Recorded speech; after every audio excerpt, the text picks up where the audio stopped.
Hey, what's going on, guys? It's Samurai Jaws, and welcome to some Call of Duty World War II gameplay. Almost said World at War.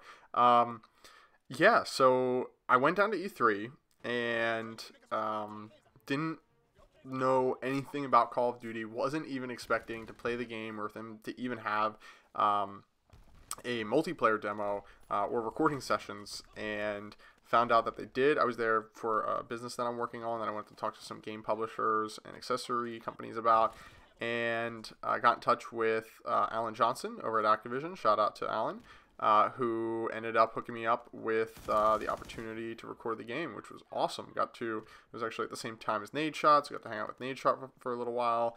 Some of the newer Call of Duty guys like Prestige is Key and whatnot, and yeah, got to have a bunch of fun trying Call of Duty 6 months before it comes out. So that was pretty awesome, unexpected, and very welcome, because as I think you guys all already know, Call of Duty seems to be moving in the right direction. Possibly, we'll see.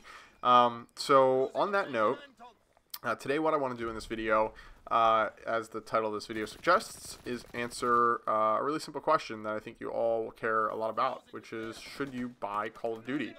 But that part of the video is going to go by really quickly, right? I'm going to say yes or no, and then we're going to be like, okay, well, why a whole video? Well, the point of this video isn't just to answer that question, but to really go into a lot of detail about why I think this game has a lot that needs improvement, and why I think that this game, so I'll answer the question so I can stop talking abstractly. Yes, I think if you're watching this video, you should buy the game. If you're someone who likes Call of Duty so much that you follow the news 6 months before the game comes out, and you're subscribed to YouTubers for it, you're part of that top 10 to 15% who really enjoys Call of Duty, and you'll enjoy this game. But I don't think you'll love it, and that's what I'm worried about. I don't think this game will have the mass appeal that Modern Warfare 2, and Modern Warfare 3, and Call of Duty 4, and Black Ops 1 and 2 had, and I want to tell you why. And I think the biggest thing that they could change that would dramatically improve this game is fixing a combination of the health being as high as it is and the guns being as weak as they are. They could fix this with one of either problem, but I really am leaning towards, I think the guns need buffs like across the board, and here's why. So Modern Warfare 2 is a really fast game, right? Like, that game moved really quickly. You could kill people with a lot of weapons, with stopping power on with 2 bullets. And I would even say that game might have been a little bit too fast-paced, a little bit too easy to kill people in. You had guns like the ACR that had like no recoil. M4A1 was great. FAMAS was awesome. You could like one-shot kill people with the FAMAS. I mean, think about it. A burst is pretty much a shot. Like, it's crazy compared to this game. COD 4, Black Ops 1, Black Ops 2, they were a little bit slower, but still pretty fast-paced relative to this game. And that matters so freaking much. And this is why. I've done this math before on my channel, but I'll do it again. It's a simple math problem. If you run into 3 people, and it takes 3 bullets to kill each person, let's say you're all using the same weapon. If you're all using an MP40 or a Thompson in this game, it's going to take you 3 or 4 bullets. We'll call it 3. You have to kill 3 people. You need to shoot 12 bullets, unless, you know, you're collateraling with some of the bullets, which often happens, right? But even still, the math is bad. So anyway, let me get to it. Sorry for rambling. 3 bullets times 3, you're talking about 9 bullets to kill all 3 people. You're talking about 3 bullets to kill you. So what needs to happen? You need to get 9 bullets into enemies in the time that each one of those 3 enemies needs to put 1 bullet each into you. You need to be theoretically 9 times better at that gunfight than the people you're at. Forget the people. Like, the way you need to handle that gunfight needs to be 9 times better. You need to have 9 times the advantage, or be in a 9 times better position, have 9 times better reflexes, you know, a combination of all these things. It could be 3 times better position, 3 times better, you know, gun skill, you know what I mean? So it's like, the difference there is dramatic. Whereas in Modern Warfare 2, with a stopping power M4A1, right, you need to put 6 bullets in the time that they put 2 into you. You only need to be 3 times better than them. So that math really matters, guys. Like, that math really, really matters. And I don't think they're paying a ton of attention to that. Like, and I did the math a little bit wrong there. It's more like, you know, 2 of them need to put 1 bullet each into you. But, you know, if you're just a little bit better at that gunfight and you get the bullets out quicker, you can easily get 6 bullets out. It takes a long time to get 9 bullets out and get them all on target, considering you're going to miss typically 1 out of every 2, or you know, 1 out of every 3, you know, bullets, whatever. So that's the first big thing that needs to change in this game. The bar only has and they're going to give us better weapons, right? So this could change significantly.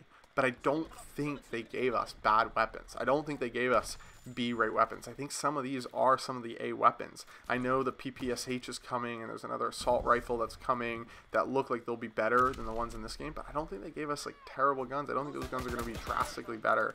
And even if they are, then it becomes like a 2-gun game again. So, which is its own problem, which would be welcomed, right? Like, I don't care. Like, COD 4 and Modern Warfare 2 were pretty much 2-gun games. It was like the FAMAS or like the ACR, right? So that would be fine, but I don't think it's going to be the case. I think the PPSH is going to be weak and shoot rapidly, and it's going to be hard to aim. It'll be sort of like the Thompson, and then we'll have an assault rifle that will be a little bit better than the bar, and I'll have a 30-round clip. Like, the bar having a 20-round clip, just, it's bad to me. Anyway, so that's my opinion on the guns. That's the biggest thing that needs to be changed about this game. And that's how you'll get the part of the 45 million people who've bought Call of Duty who aren't part of the 10% biggest fans of this game to love this game and you know, have a shot at doing well in a lot of these interactions.